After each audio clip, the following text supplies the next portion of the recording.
میں ایک روایت پیش کر کے بات کو ختم کروں، ایک واقعہ جو آپ سن چکے ہیں. ہاں، العواصم من القواسم میں علامہ ابن العربی، یہ ابن العربی العربی اور ابن عربی دو الگ ہیں.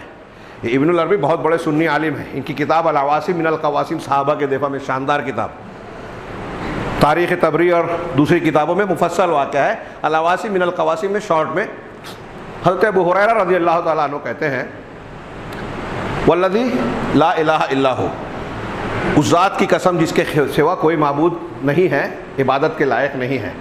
ہاں، لولا استخلفا ابو بکر لا يعبد لم يعبد اللہ او کما قال، کہ اگر حضرت ابو بکر صدیق کو خلیفہ نہیں بنایا گیا ہوتا تو اللہ کی عبادت شاید رک جاتی، نہیں ہوتی. قسم کھا کر 3 مرتبہ کہا تو لوگوں نے کہا یا ابا ہریرہ بس کرو، آگے بولو. تو حضرت ابو ہریرہ نے کہا کہ جب اللہ کے رسول صلی اللہ علیہ وسلم کی وفات ہوئی اس سے پہلے آپ نے 700 لوگوں کے ساتھ حضرت اسامہ بن زید کا لشکر بھیجا. 700 7000، ہاں، ایک لشکر کے ساتھ اسامہ بن زید کو بھیجا روم کی طرف. ابھی وہ ذی خشب ایک مقام ہے، وہاں پڑاؤ ڈالا تھا کہ رسول اللہ صلی اللہ علیہ وسلم کی وفات ہو گئی. میں اپنے الفاظ میں اختصار کے ساتھ بیان کر رہا ہوں. اللہ کے رسول کی وفات ہو گئی، لیکن ابو بکر صدیق نے اس لشکر کو آگے ہی بڑھایا.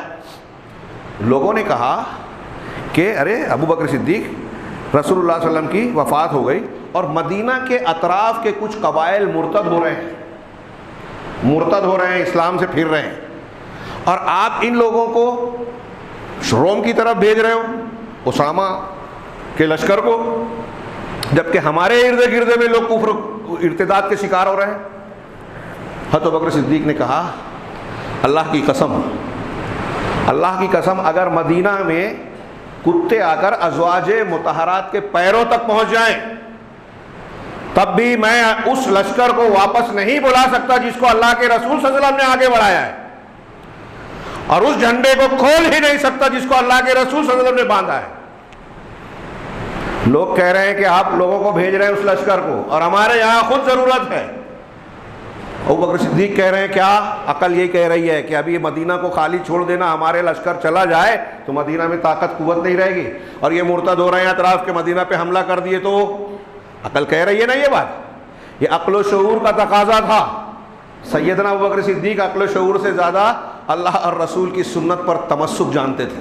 دین جو انہوں نے سیکھا تھا، صدیق اکبر جو بنے تھے، اللہ اور رسول کے ایمان کا تقاضا سمجھتے تھے، لہذا انہوں نے عقلی شعوری اور حالات حاضرہ جو آج ہمارے ہیں نا فقہ الواقع، بہت سے علماء جانتے نہیں ہیں حالات کیسے ہیں، یہ تو وہی رٹ لگاتے ہیں کہ ایمان تقویٰ رکھو گے تو سارے معاملات حل ہو جائیں گے، نماز سے مسئلہ حل ہوگا کیا؟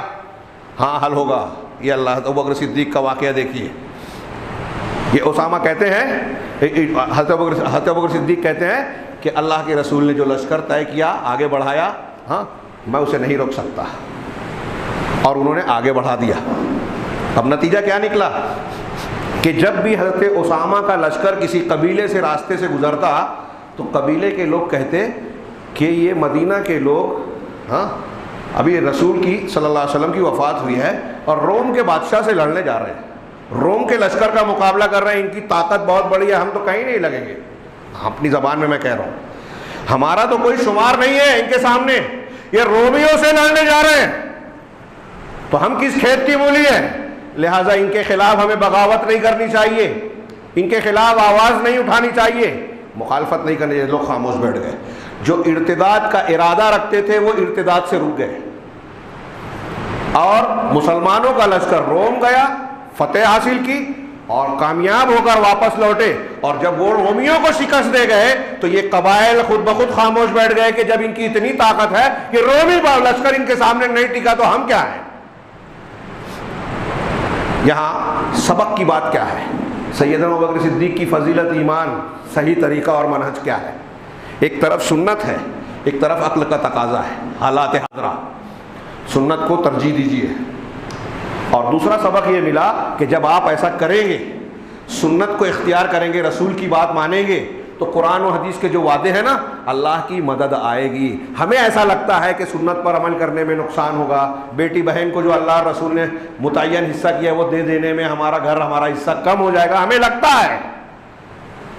لیکن آپ اگر اس جذبے سے کرو گے کہ یہ اللہ کا حکم ہے، رسول کی تعلیم ہے، ہم یہی کریں گے، ہم کو برکت ملے گی، تو انشاءاللہ آپ کے مسائل۔ میں نے ایک مثال دے دی خالی، یہ جو حصے بکرے والی ہے، دین کے سارے معاملات میں سیدنا ابو بکر صدیق کا یہ طریقہ اور منہج اختیار کیا جائے، اور اس کی آج ہم مسلمانوں کو اس سبق کو بار بار دہرانے کی، اپنے نوجوانوں کو بتانے کی بہت شدید ضرورت ہے۔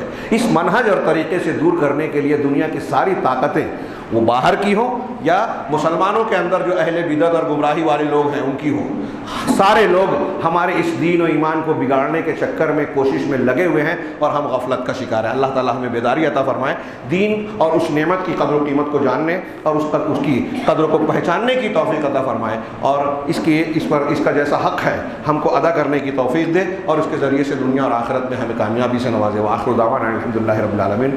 بارک اللہ لنا ولکم فی القرآن المجید ونفعنا وإياكم بالآيات والذكر الحكيم إنه تعالى جواد كريم ملك بر رحيم۔